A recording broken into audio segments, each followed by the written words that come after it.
अस्सलाम वालेकुम। जी, तो ये है मेरा न्यूयॉर्क का पार्ट 2, न्यूयॉर्क विज़िट का पार्ट 2। बहुत भूख लग गई थी, सबसे पहले चीज़ पिज़्ज़ा खाया, एक स्लाइस ही काफ़ी था। खाते ही बहन में काफ़ी फुर्तियाँ आ गईं और जब फुर्तियाँ आईं तो हम बाहर निकल लिए। बाहर निकल के मैंने सोचा कि चलो जी टाइम स्क्वायर की रौनकें, लाइटें-शाइटें जो है वो टाइम स्क्वायर की शाम देखते हैं और फिर रात देखते हैं। खैर यहाँ पे मुझे ये सफ़ेद और काली पट्टियाँ नज़र आई, मतलब कि सफ़ोरा, तो मुमकिन ही नहीं है कि बहन यहाँ पे ना आए। खैर यहाँ आई, कुछ शॉपिंग वॉपिंग भी की बाय द वे। फिर मैं बाहर निकली और उसके बाद मैं इधर उधर के नज़ारे देखती हुई चलती जा रही थी तो मैंने क्या देखा कि दूर से बहुत ही चीखने चिल्लाने की आवाज़ें आ रही हैं। लोग बहुत हू हा कर रहे थे और मुझे लगा कि कुछ बहुत ही हैपनिंग हो रहा है वहाँ पे। तो आई मस्ट स्टॉप, मैं रुक गई फ़ौरन। मजमे में घुस के थोड़ा सा ऐसे सिरी अंदर डाल के देखा तो क्या है कि 5-7 लड़के खलंडरे से, ठीक है, उनके पास एक स्पीकर है, उसमें उन्होंने म्यूज़िक चलाया हुआ है और लोगों को वार्म अप कर रहे हैं, ख़ुद भी वार्म अप हो रहे हैं और लोगों को भी कर रहे हैं। लोगों को उन्होंने इस तरह से इंगेज किया हुआ था, सही वाली कहानी चलाई हुई थी, हमारे पाकिस्तानी न्यूज़ चैनल्स की तरह थरथल्ली मचाई हुई थी कि यहाँ अभी ना कोई बहुत ही बड़ा किस्म का शो होने वाला है। मुझे तो ये बच्ची ज़्यादा क्यूट लग रही थी, आपको भी लग रही है ना? खैर मैंने इस बच्ची को ज़्यादा देर देखा। Anyway, back to those boys. तो इन्होंने इतनी हाइप क्रिएट की हुई थी कि अभी हम आपके सामने ना बस क्या ही कर डालेंगे। ऊट पटांग किस्म की ये जो इनके डांस हैं ये कर रहे थे, वार्म अप हो रहा था, लोगों को इन्वॉल्व कर रहे थे, क्लैपिंग कर रहे थे, क्लैपिंग करा रहे थे। और जो है ये देखें जनाब, इतना शाउट कर रहे थे कि कोई रह ना जाए क्लैपिंग करता। बस 2-4 चीखा चूका मैं भी मार लिया नाल, मतलब सही सारे लोग चीखे मार रहे थे। तो मैंने कहा चलो जी हम भी अपना हिस्सा डाल लेते हैं। और ख़ैर बड़ी इन्होंने पीक पे ले जा के और उसके बाद इन्होंने क्या किया कि इन्होंने फ़्लोर पे पलटियाँ खाना शुरू कर दी। ले आ गया, चलो जी, इन्होंने फ्लोर के ऊपर पलटियाँ खाना शुरू कर दी। सबसे पहले इनका एक स्टार आया, उसने कुछ पलटियाँ खाई, फिर दूसरा आया, उसने कुछ पलटियाँ खाई। अब लोगों से वो क्लैपिंग करा रहे थे और बेसिक इनका मकसद था कि हम आपको आज एक बड़ी इनक्रेडिबल किस्म की, अनबिलीवेबल किस्म की जो है परफॉर्मेंस देंगे। और उस परफॉर्मेंस में क्या होगा कि हम एक बंदा खड़ा करेंगे, उसके ऊपर से छलांग मारेंगे, 2 खड़ा करेंगे, उस पर छलांग मारेंगे, फिर 3, 4, 5, 6, 7 और ये बच्चा भी मेरी तरह सही परेशान खड़ा है कि पता नहीं क्या होने वाला है। खैर जनाब, इन्होंने सबसे पहले अपना पहला परफॉर्मर पेश किया जो कि बहुत ही सिंगल पसली था और ये इनका पूरा ग्रुप जनाब ये भाग लिए। थोड़ा सा आप भी सुन लें कि ये क्या कर रहे हैं।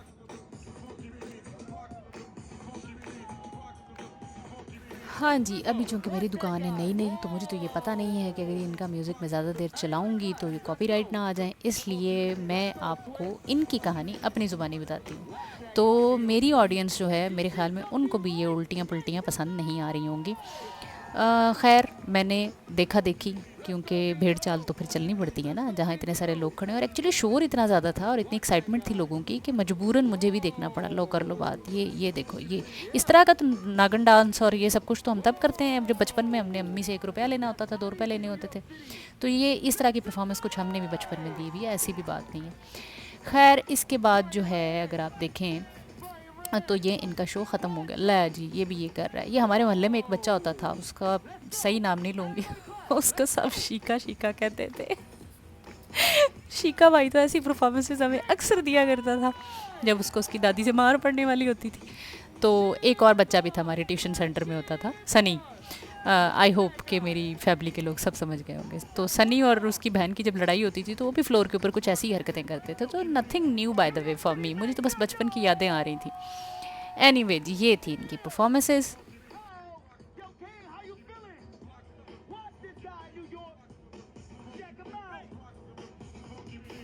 खैर शीका और सनी को याद करते हुए हम आगे बढ़े, लेकिन आगे जो चीज़ है ना, that was so cool.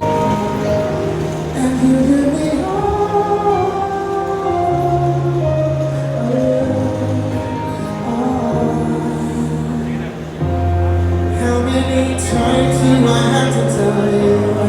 Even when you're crying, you're beautiful too. The world is beating you down and out. जी, तो वो एक स्ट्रीट सिंगर था जो सबवे स्टेशन में खड़ा होके गा रहा था। बहुत मज़ा आया मुझे उसकी परफॉर्मेंस देख के और अक्सर लोगों को बहुत, हाँ, that was my cup of T, उसको मैंने एंजॉय किया एज़ कम्पेयर टू वो जो शीके और सनी की परफॉर्मेंस थी ना, वो नहीं मुझे इतनी पसंद आई। एनीवे, तो ये है अगला दिन न्यूयॉर्क में। ठंडा ठंडा मौसम था, बहुत मज़ा आ रहा था। और मैं थी न्यूयॉर्क हॉस्टल में, और वहाँ से मेरी बैक साइड पे था सेंट्रल पार्क। अब जो भी पर्सन यूएस जाता है और वो न्यूयॉर्क का विज़िट करता है तो वो 4 जगह जाना पसंद करेगा। ज़ाहिर बात है, मैंने भी ये चीज़ें सर्च की कि कौन कौन सी फेमस प्लेसेस हैं जो मैं 2 दिन में मैक्सिमम विज़िट कर सकती हूँ। उनमें टॉप ऑफ द लिस्ट था ब्रुकलिन ब्रिज, जो मैंने सबसे पहले विज़िट किया। फिर स्टैचू ऑफ लिबर्टी, वो उसके करीब ही पड़ता है, वो विज़िट किया। फिर मैंने वो जो ओपन वाली बस थी, वहाँ से $60 का टिकट लेके उसकी सराउंडिंग में जितनी भी फेमस प्लेसेस थी मैंने वो सारी देखी उतर उतर के। और उसके बाद जो था टाइम स्क्वायर, डेफिनेटली न्यूयॉर्क की जो एक जान है जिसमें वो टाइम स्क्वायर है। उसके बाद ये है सेंट्रल पार्क। और यस, तो ये 4 जगह मैंने विज़िट की। ये बहुत ही पीसफुल प्लेस है, सेंट्रल मतलब सिटी के सेंटर में इतनी पीसफुल प्लेस है, that was something really really amazing. तो लोग यहाँ पे आते हैं ख़ास तौर पे समर के सीज़न में, क्योंकि न्यूयॉर्क में तो बहुत शदीद ठंड पड़ती है। तो जब धूप निकलती है तो लोग यहाँ पे वीकेंड पे अपने बच्चों को, फैमिली को, अपने पेट्स को लेके आते हैं और यहाँ पे बैठते हैं। तो बड़े प्यारे प्यारे से बेंच थे, बड़ी ही एस्थेटिकली प्लीजिंग एनवायरनमेंट था, और बिल्कुल ब्लू स्काई और ग्रीन ग्रीन सारी ग्रीनरी। तो yes, it was really nice being there. लेकिन बहुत ही खामोशी थी, बहुत बहुत ज़्यादा खामोशी थी। मतलब मेडिटेट करने के लिए this is the best possible place. तो ये देखिए, बड़ा क्यूट सा पेट भी है। आगे मेरे साथ एक बहुत ही दुर्घटना हुई जो मैं आपको आगे बताऊंगी अगले व्लॉग में, जो मेरे साथ नहीं होना था लेकिन हो गया। Wait for the next vlog. अल्लाह हाफिज़।